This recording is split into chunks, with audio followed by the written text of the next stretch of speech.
time to open the window. Oh, no! Why? Why is this happening? Surprise! My eyes are on fire! Ah! Ah! Ah!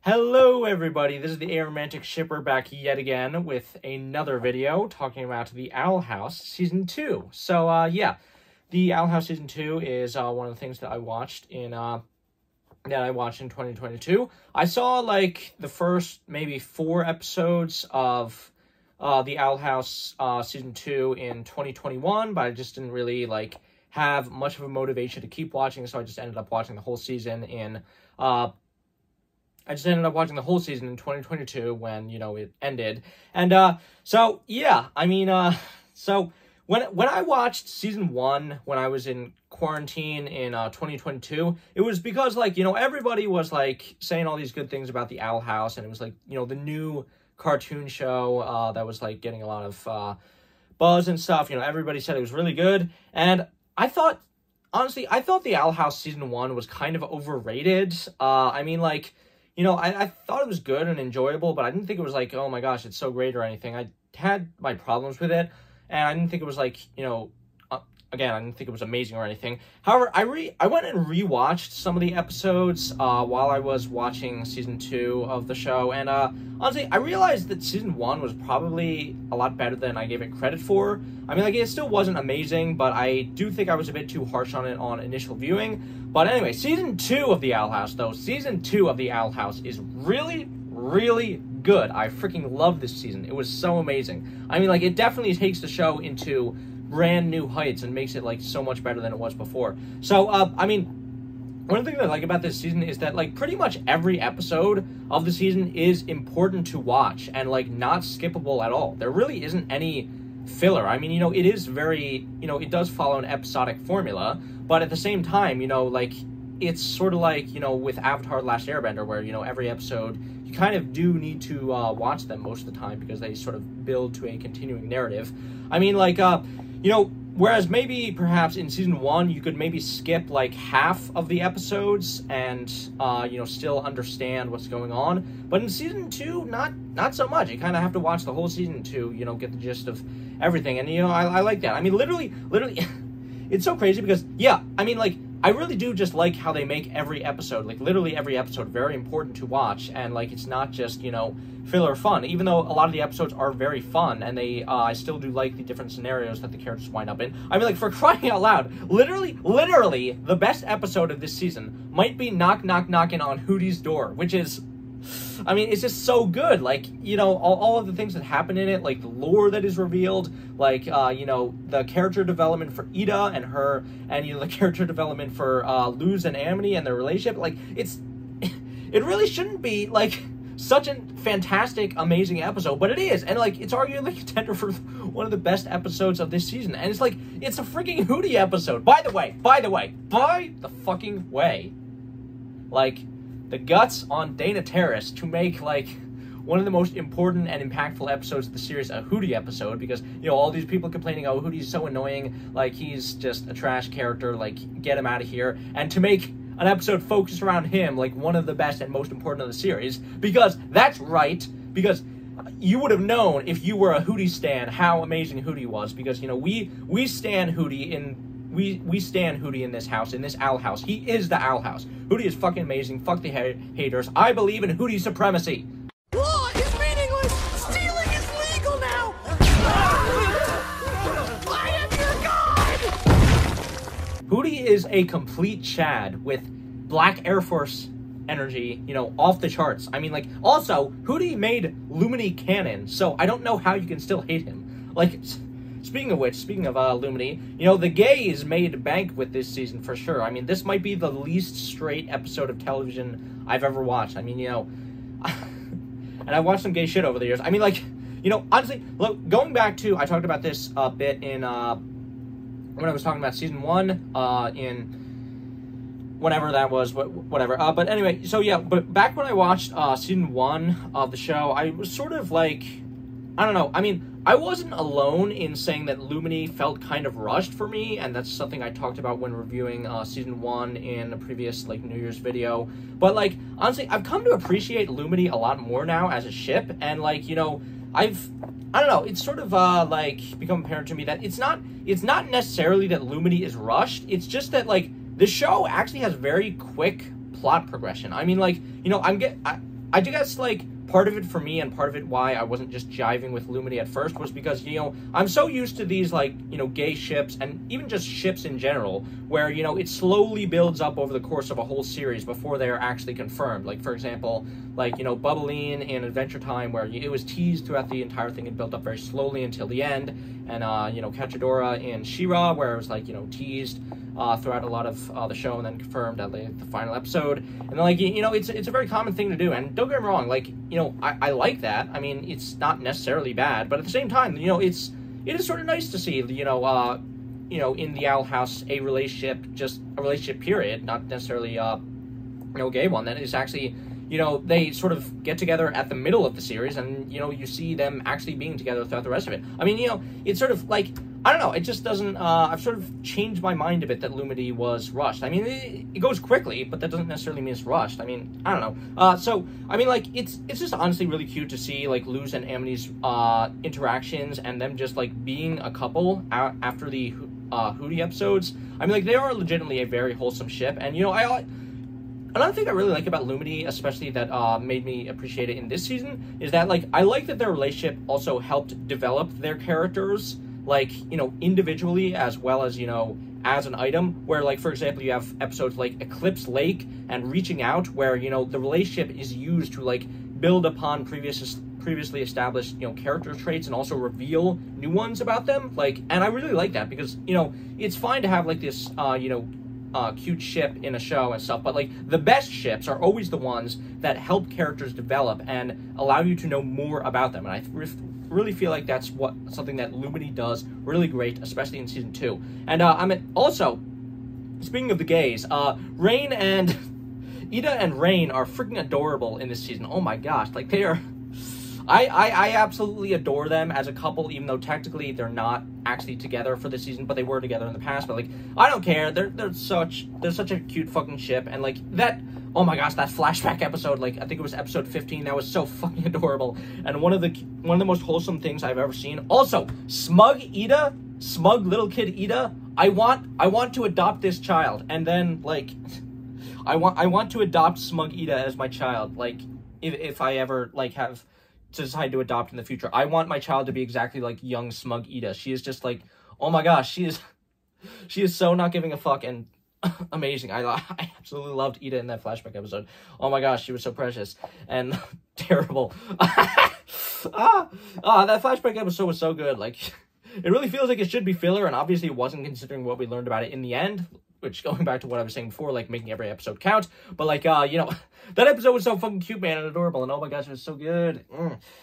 So, going on to talking about some other characters, I also really grew to like Lilith Clawthorne in this season, even though, you know, I sort of originally thought her character was handled poorly in the season 1 finale, you know, like a lot of other people did, and but honestly, I think I understand her a lot more now, and I really don't think she was actually poorly written in season 1 like I used to. I mean, like, yeah, I understand her motivations a lot better now, and it's sort of, like, understandable, you know, why she was, you know, doing the things she's doing. And I think, you know, it's, they don't really dwell a ton on, you know, her trying to, you know, be redeemed, because I don't think that it's really necessary to do that, because technically she was trying to do everything she was doing for her sister. So, I mean, I don't know. But, yeah, anyway, I came to like Lilith a lot more in season 2, because, you know, you have a lot of chances for her to interact with the main characters, while she is basically not really in an antagonistic role, and she's just, like, vibing without any powers, and, you know, like, honestly, she's just so entertaining and nerdy,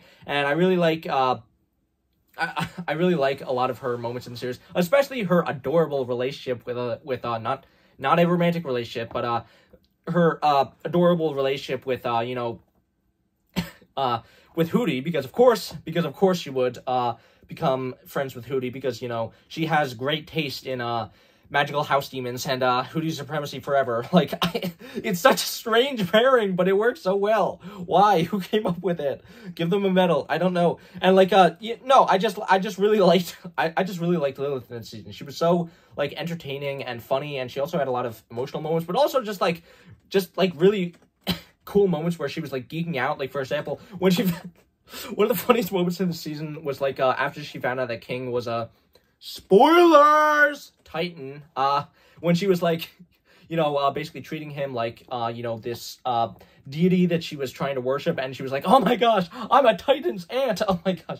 It was so funny, and, like, no, I really liked the season. Also, Hunter is a new character introduced this season, who I also really like, and he has a really great character arc. I mean, you know, he's basically... Hunter is, how I would describe him, he's basically, like, the Reiner of this series, like, you know, Reiner from Attack on Titan, where the writer is just, like... The writers basically just do nothing but traumatize this poor boy. I mean, throughout the entire season, like, for crying out loud, everything he, like, goes through, and, like, the things that are revealed, and, like, he's just, oh my gosh, he's just suffered so freaking much in this season, and it's, like, but it's great, also, because he's, like, you know, it's really, you know, interesting seeing him go through the journey that he goes through, and, you know, realizing what he realized, and, yeah, I mean, Hunter's a great character, and I really liked that he was introduced this season, and, yeah, he's, really great. That's what I have to say about Hunter. I mean, you know, also, speaking of Hunter, the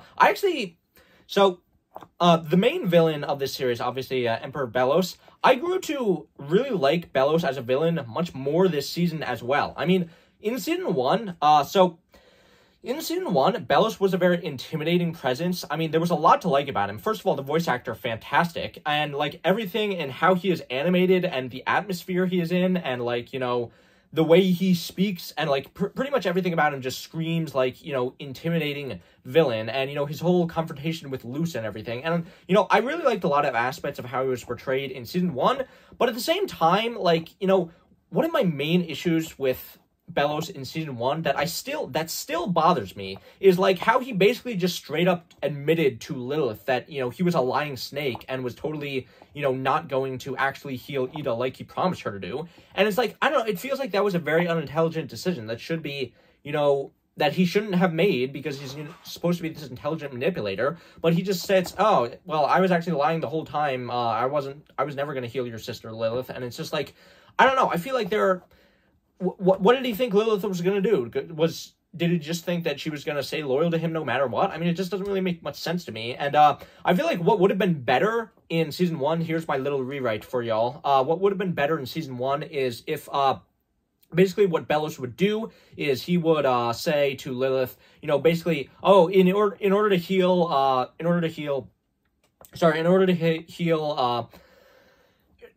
your sister, basically, I have to give her my coven thing, you know, the coven mark. But in order to give her my coven mark, she has to accept it first because it's a transaction that both sides need to, you know, agree upon. So basically, he would be trying to, you know, convince Lilith. He would be trying to, like, convince Ida to join his coven, but, you know, Ida would refuse, obviously, which he, you know, assumed she would. So he would be like, well, it's out of my hands. If she doesn't want my help, then, you know, I can't help her, and she has to be, you know, petrified. I feel like that would have been a much more smarter way to handle the situation, and it didn't really make any sense how Belos was acting in that moment in Season 1, but, I don't know, it just, that does bother me, and it still bothers me to this day, but, again, in Season 2, though, we got to see a lot more of Belos and, you know, his manipulations and how he is definitely intelligent in a lot of ways. And, like, you know, also, the twist of who Belos actually is and, you know, what he was trying to accomplish makes a lot of sense. And it's also really cool because it makes him, like, way more interesting as a character where, you know, I mean, like, yeah, I mean, I just really liked the reveal of who Belos was and, you know, how the reveal was done in, you know, the time travel episode. Speaking of which, the time travel episode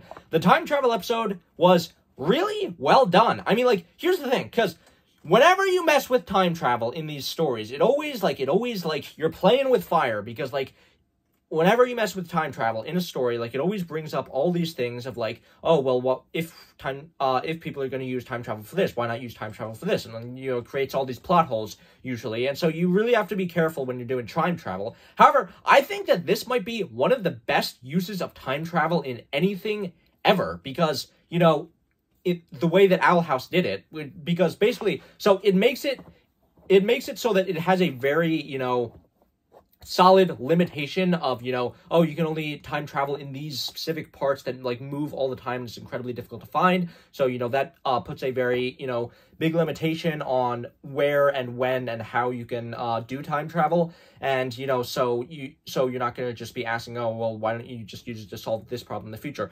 And it also doesn't really create any plot holes. And in fact, rather than introducing plot holes and contrivances, the time travel episode actually kind of fixed some plot holes, ironically, because, you know, basically, you know, because one of the things that was bothering me while I was watching this series and the first half of season 2 was that why does Belos, like, not just basically go over and capture, like, Ida and Luz immediately? Like, why doesn't... I mean, like, I get that he's, like, focused on other stuff, but it just seemed to be, like, not really that smart and, like, not really... I didn't really understand why Belos was, like, taking so much time and not using a bunch of effort to try to, you know, capture Luz and deal with, you know, the Owl House. But in the time travel episode actually explains it because, you know, he just needed to make sure that he didn't interfere with Luz because she needed to go back in time and help him, you know, get to the Collector, which, you know, so it actually makes, like, ton of sense. And, you know, it serves as an explanation for why he didn't go after her sooner. So, yeah, it's just, like...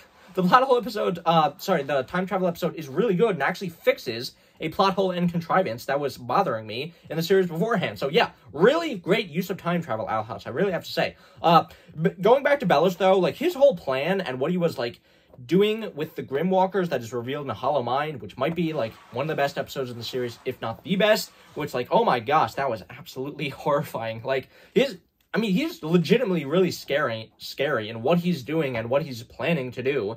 And, like, you know, it makes him a horrifying villain. While, you know, it also makes a ton of sense, too, because, like, you know, he's saved from becoming this stock villain where he just wants to, like, kill everyone. But it makes total sense because of, you know, who he is and the time period that he came from. Because, you know, I mean, like, again, you know, Belos is, or Philip, I guess, he is from that time period where, you know, people had a lot of superstitious stuff and, you know, where they had a lot of, you know, hatred towards witches and witchcraft, quote unquote. And, you know, I mean, like, and, you know, it's never stated explicitly in the show, but, like, we all agree, right, that Belos, or Philip, I guess, is a Christian conservative. That's what he is. Belos is a Christian conservative. And, you know, isn't that just the perfect villain for a series like this that is all about, like, embracing, you know, things that are different and weird? And, like, it's so... Because I feel like... Belos is literally... He's not, like, the most complex villain ever. He's not, like, the greatest villain ever. But he's just the absolute perfect villain for this kind of series. Especially because outside of the series, not necessarily within it. Because, you know, there's been, like, all this backlash from real-life Christian conservatives, like, saying, oh, no, this show is, like, teaching kids to love demons and witchcraft, and, like, it's teaching kids that, oh, like, it's, like, LGBTQ propaganda, like, turning your kids gay and all that stuff. And it's, like, a... And, like, there was all this conservative Christian backlash against the show. And it's so hilarious, and it's like a giant fuck you from Dana that, like, oh, hey, guess what? The villain of this series is, like, a Christian conservative, so look in the mirror, people.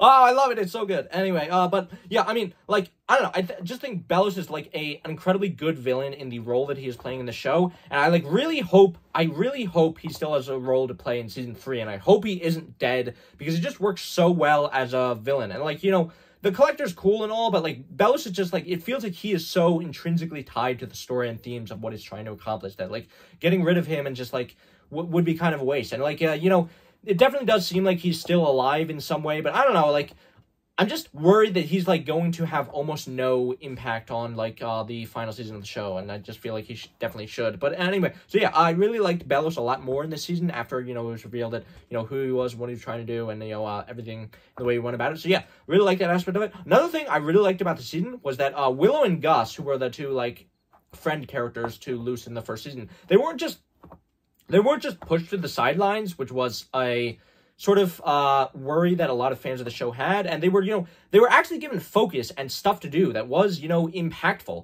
And I think the way they utilized their characters in this show was really smart because they didn't have them interacting with Luz a ton, but they actually gave a lot of, focus to them with Hunter, which is just such it's such an interesting pairing because it's something you would never actually expect. But, it does wonders for their character arcs and how they develop with, Hunter, sort of becoming friends with Willow, maybe something more, I don't know. Huntlow is out there, certainly. I mean, and also, Gus and, his interactions with him in that Illusionist episode, I don't remember what it's called, but yeah, I mean, it was great. I really liked the way their characters were still utilized in season 2, and I mean, they didn't have, like, the most major roles ever, but, they were still important, they were still relevant, they were still, used in interacting with other characters, so I really liked that, and, it was really smart in the way that they did use him to, like, basically further Hunter's character. And another thing I really liked about the season was how it basically, like, this gets into a larger point of how, like, this season, it's only 21 episodes, and it's so jam-packed with so much stuff, and it, like, introduces so much stuff. Whereas before, like I was saying before, the Owl House Season 1, it had significantly more filler episodes and stuff that you can maybe skip. But because, Dana obviously has a limited time to end this series, and there's just so much stuff to introduce, so none of these episodes really feel very wasted, but they all, contribute something and introduce something to the story. And one of the things that I really like about this season is that even though it feels very jam-packed with stuff, it still gave adequate time and attention when introducing all of, like, the elements and all of the characters that it is in its own unique way and giving them their own focus. Like, for example, it didn't just, like, basically, it took time to introduce different elements and different characters, and develop characters throughout each episode in very creative and very, in very efficient ways that also didn't feel rushed. Like, and another thing that I really liked is that they basically gave time, this season gave time to introduce, like, all of the different Coven heads individually and give them, like, a lot of significant focus, like, in different episodes. Like, for example, Darius, he had an episode to his own where he wasn't necessarily the main focus, but he was put into focus and actually got an introduction. The Illusionist Covenist, he had an episode which was the Gus episode, and, like, the Plant Coven, she was introduced in the flashback episode with Ida and Rain, which, again, is another point in how it wasn't really just filler, it was actually important for introducing this character for, later. And I just really liked how Dana did that in this season, is basically just took time to introduce all of the Coven heads and made them all distinct with their own personalities and powers, whereas, again, we only saw, like, one, which was Lilith in season 1, and, I really like that. She, definitely took her time with this season, and definitely, made sure to give ample time to everyone, and that's just really good. It's, because a lot of series don't necessarily do that, where they'll, maybe rush through certain plot points and not introduce characters and just, have them there, and, so yeah, another thing that I really like about the series, in season 2. So, that's really one thing that I have to praise about this show, which, in general, which is just, like, it gives real focus and depth to characters that you just think are going to be on the sidelines, which, like, for example, the best example I can think of this season is Steve, who, is a recurring character that we see throughout the series and is mostly played for comic relief, but then, like, he is given this really cool character focus, like, near the finale, like, I think in the third to last episode, and, we actually see that, oh, this guy's, like, has an actual life, he has an actual personality, he has, like, these actual genuine character interactions that he can have with other characters, whereas before he was, just a side character, and it really just shows, like, and the Owl House does this a lot with other characters, too, which is that, the other characters, like,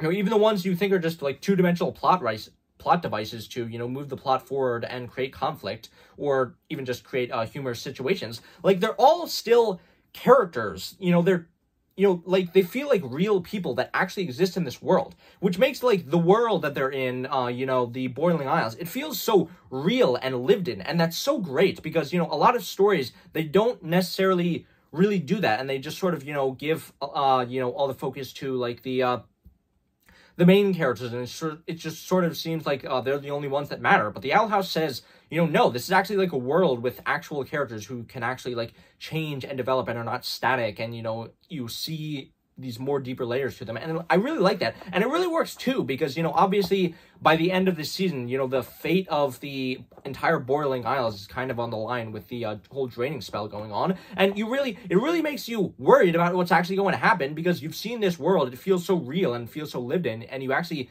like, have an emotional attachment to all these characters that are introduced, even the minor ones, that, oh my gosh, you really don't want anything bad to happen to this world. And it's just like, it's really cool. And I really applaud Dana for, you know, the way she does this with, you know, the characters in the world. It's just really good. Also, this season made me like Luce as a character even more than I did before. And I already liked Luce a lot in season 1. I mean, like, Luce is just so incredibly entertaining and fun with all the antics she gets up into, and like you know, with all the how her mind is basically operating off anime logic, and it's just really funny to see her in this fantasy world with that sort of mindset.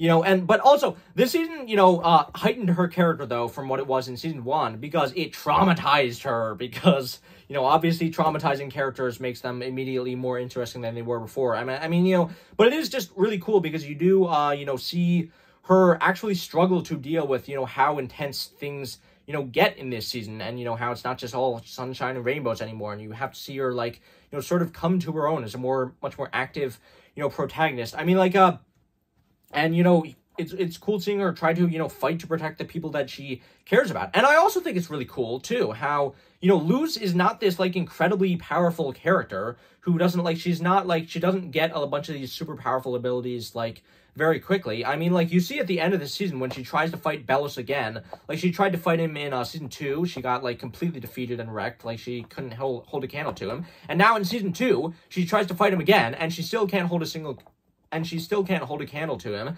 and, like, you know, has no way of actually defeating him in combat, because she's just not a super powerful character. But it's really cool, because, you know, with Luce, she actually has to, like, use her intelligence and quick thinking to get out of a lot of these situations where, you know, she can't just, like, use bunch of magical abilities, because she's not really actually that powerful, which is just, like, really cool. I love characters like that who are not, like, super powerful in the story and have to, like, use their intelligence and use their, you know, quick thinking to actually, you know, solve problems and get out of situations. And I really like that. And I really liked how she had a bunch of situations in this season where she had to, like, use, like, trickery and, you know, deception to actually kind of, you know, succeed and, you know, basically get the upper hand in situations. So, I also, another thing I really liked in regards to Luce's character was how the episode Yesterday's Lie, which is, episode 10 of the season, which it makes Luce question herself, and also it makes the audience question ourselves, because, like, you know, you see, you know, Luce in episode 1 of the series, she basically makes the decision to stay at the Boiling Isles, because, you know, she thinks that, you know, it's way cooler to live there and, you know, have all these fun adventures rather than, you know, staying at home where she'd be sent to summer camp. And, you know, at first it seemed like, oh, you know, she definitely made the right choice, or at least the right choice for her, because she was going to be sent to this horrible conformatorium or whatever, like, in the human world, where the summer camp was oh so horrible. But then, like, I mean, then you see that, like, you know, it's kind of not like that at all, and she was, like, way overreacting, and the summer camp actually wasn't this, like, horrible, basically prison place that she was fearing it was, and it was actually kind of cool and chill, and the people there were actually people that she could have maybe made actual friends with. And it's like, I don't know, it's just, you see V, especially when you see V, who is just like, oh my gosh, she is just such an incredibly, oh my gosh, she is the most precious cinnamon roll ever. Like, protect V at all costs. She needs to be, this poor child needs to be, this poor basilisk, she needs to be protected at all costs. We need to protect V. You know, she is so incredibly precious, and, you know, she is a cinnamon roll. And, like, I mean, but yeah, V, who is sort of formally introduced in this season, it's really cool, because, like, you know, you see how, again, and this is something that the Owl House does, like, it's done in multiple instances, where you see, like, how Luce was basically, we're introduced to in episode 4 of, I think it's episode 4 of this season, basically the fake Luce, who is, you know, sitting around with Camila, and, you know, we see it, and we automatically think to ourselves, you know, oh my gosh, like, it's the person who is, like, basically, fooling Camila. She is this, basically, you know, she obviously has, she obviously has negative motives and is, like, doing this for some kind of nefarious purpose. But, like, of course, we realize in episode 10 of the season that that's, like, literally not true at all, and she's actually, like, one of the most, like, innocent and, you know, incredibly terrified characters of the series. And it's just, like, it really makes you reconsider a lot of things, because, like, you know, it really makes you reconsider a lot of things. And I really like that. And, you know, it sort of goes along with the theme of this series where, you know, just because something is different and weird doesn't mean it's bad. I mean, we assume automatically that just because there's, like, this fake Luce who is hiding out at her place that she's bad. But, you know, no, the series actually... And Luce also assumes the same thing, sort of like the audience. But then you know, it's revealed to us that no, actually that's not true at all, and she's not this nefarious character. She's just like a poor, abused, like, child who is trying to, you know, escape a horrible situation. And, you know, like, I mean, like, and it's really cool, too, because, like, you know, we see how, you know, V sort of makes Luce question herself, because, like, V was raised or brought up in this, like, horrible environment that she was trying to get away from,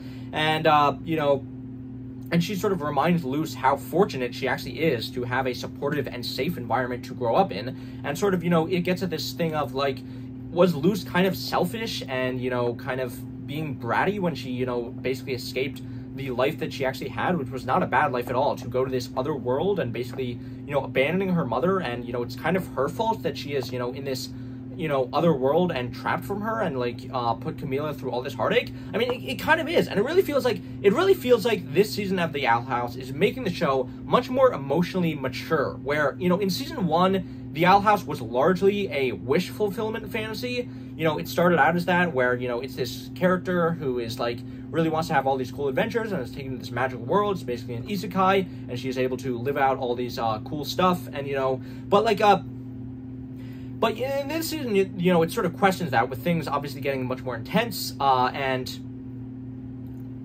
you know, Luce being, sorry, that's my watch. Hey, I have a watch now. Guess what? So, yeah, but anyway, but yeah, I really like this season because it feels like it's getting a lot more emotionally mature, where it doesn't feel like, you know, this wish fulfillment fantasy series anymore. It feels like it's getting much more serious, and it's questioning, you know, sort of decisions that Luce makes and her decision to stay in the demon realm. And, you know, there's also, in addition to Yesterday's Lie, which is a great episode, there's also a lot of other much more human, much more down-to-earth conversations between characters that really get into a lot of, you know, interesting emotions between them. And it just feels like, I don't know, it just feels like the series is, like, the dialogue and, like, the interactions between characters is written a lot better and written a lot more impactful than it was in season 1, and especially like a lot of the conversations that take place between adult characters, because, like, you have characters like Lilith and Edelyn, for example, who, like, in the Titan Where Art Thou episode, where basically, you know, Luce and King are going, they're the kid characters basically who are going out on their own adventures, and, like, where you have, and whereas you have back at the Owl House, you have this conversation that goes on between like Edelyn and Lilith, where just, like, Edelyn is, like, sort of pouring her heart over to her sister about how, you know, she's so incredibly sad that, like, you know, these kids are being put in this environment where, like, things are just getting so intense, where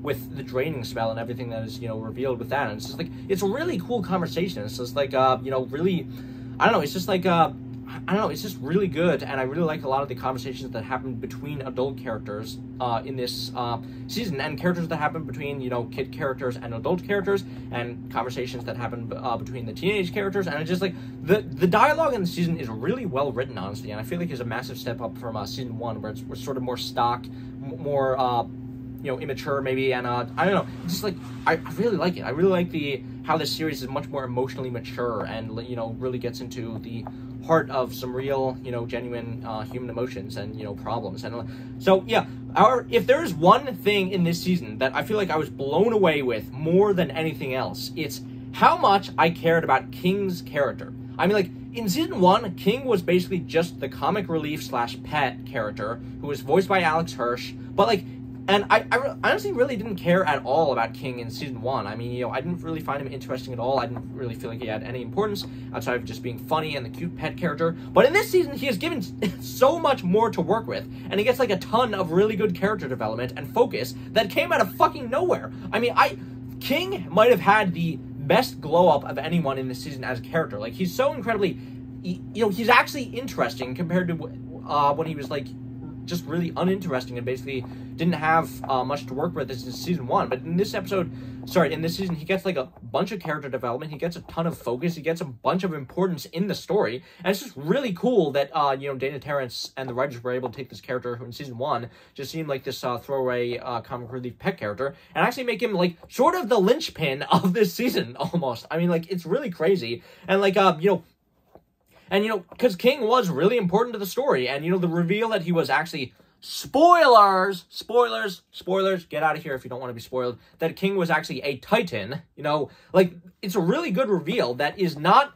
it's like, it makes sense, but it's also not, like, so obvious that you could have guessed it coming from a mile away. I mean, like, there was obviously a lot of theorizing that King was Titan, you know, from the fan base, but there's also a lot of stuff that, like, you know, makes you think, oh, well, how would he possibly be a Titan? And, like, the actual episode, Oh, Titan, Where Art Thou, where it was revealed that he was a Titan, was a really good bait and switch, because it made you think that, oh, like, you know, King was actually, you know, a member of this, you know, tribe that was hunting Titans, but then the reveal that he actually was a Titan, and what the people that, you know, basically took him in, you know, were the whole time. It was just, like, a really good reveal, and it was really, you know, very well done in so many ways. So I really liked King in this season. I thought he was, you know, an actually really good character, and I got to care about him a lot.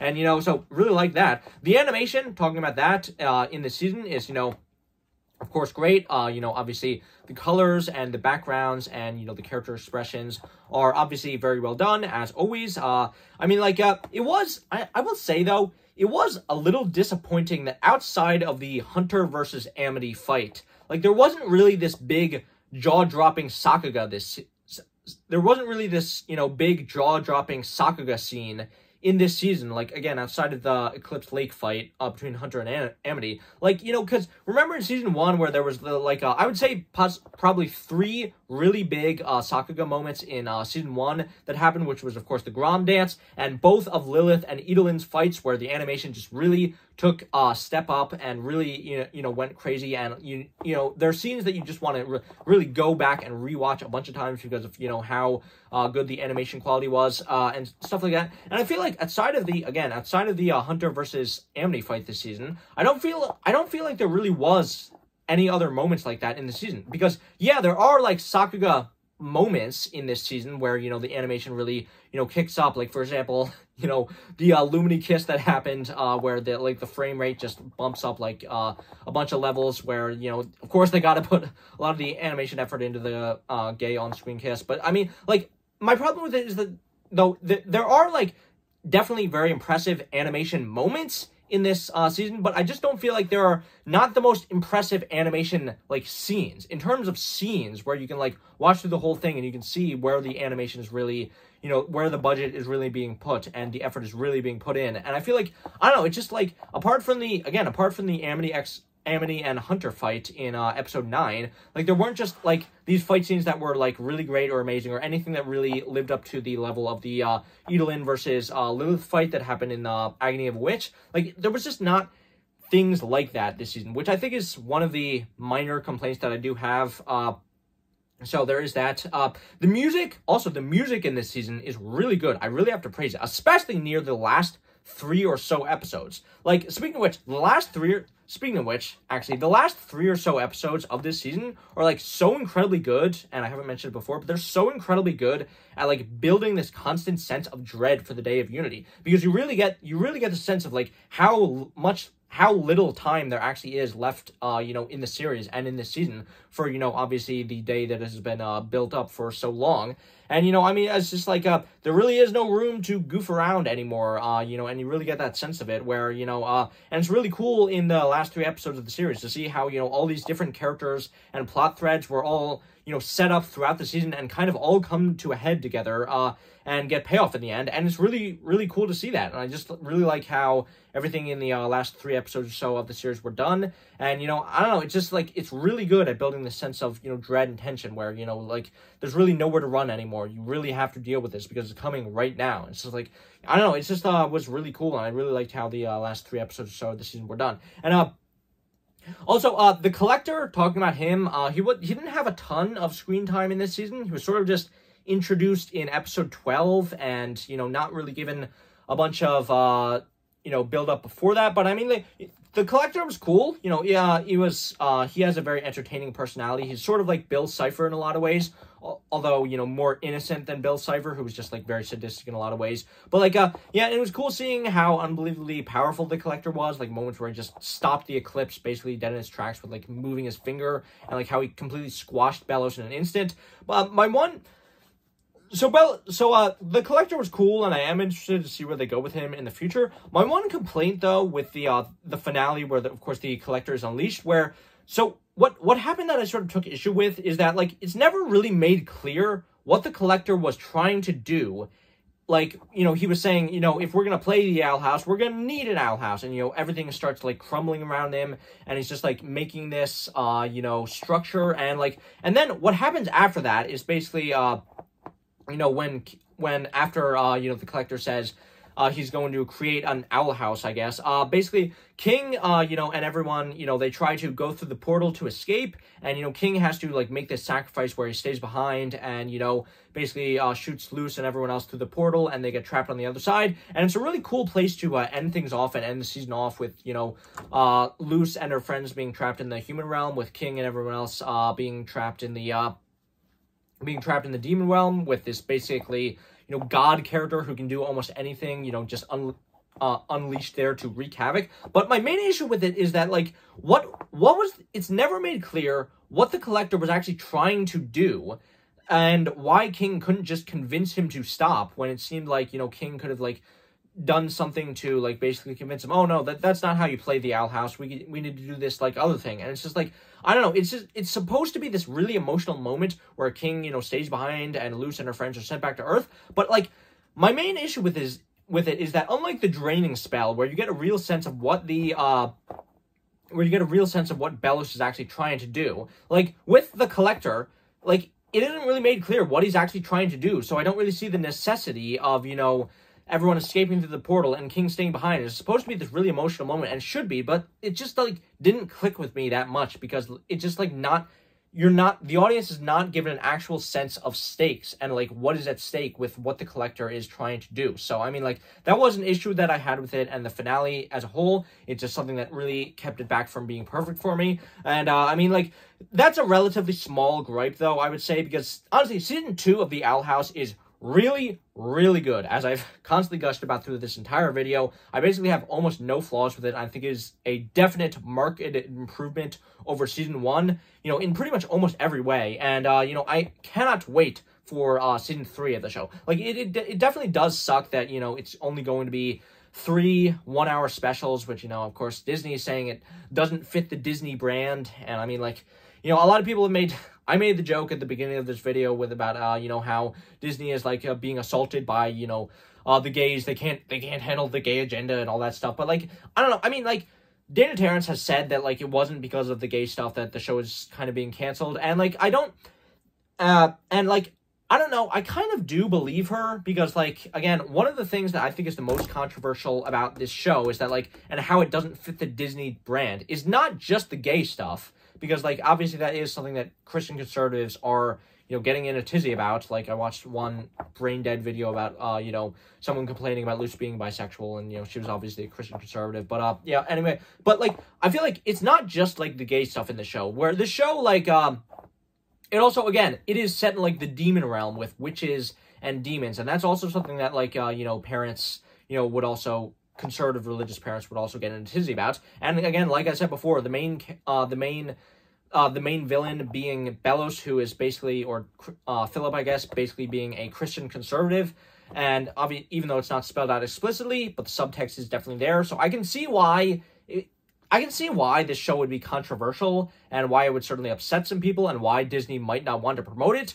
But I don't care because fuck Disney, and the Owl House is awesome, and I want it to stay on air for the rest of my life. But, no, but I mean, like, I don't know. I mean, like, I feel like they still do. I mean, like, I don't know. Like, 3 one-hour specials is honestly not that bad, and at least, like, I guess, like, it does suck that the Owl House doesn't have enough time to end in, you know, to end in the way that Dana Terrace might not have wanted it, where she would, you know, have time to, you know, explore a lot more aspects of it, because, you know, there are a lot of really cool things to explore about the world of the Owl House and, you know, the world of the Demon Realm. It's really cool, and this series is one that has, you know, a lot of really cool lore, and I like that. I would have liked to see, you know, more interactions with these characters, more time to explore things, maybe going at a bit of a slower pace, but, you know, honestly, I don't think it's the worst thing in the world to have 3 one-hour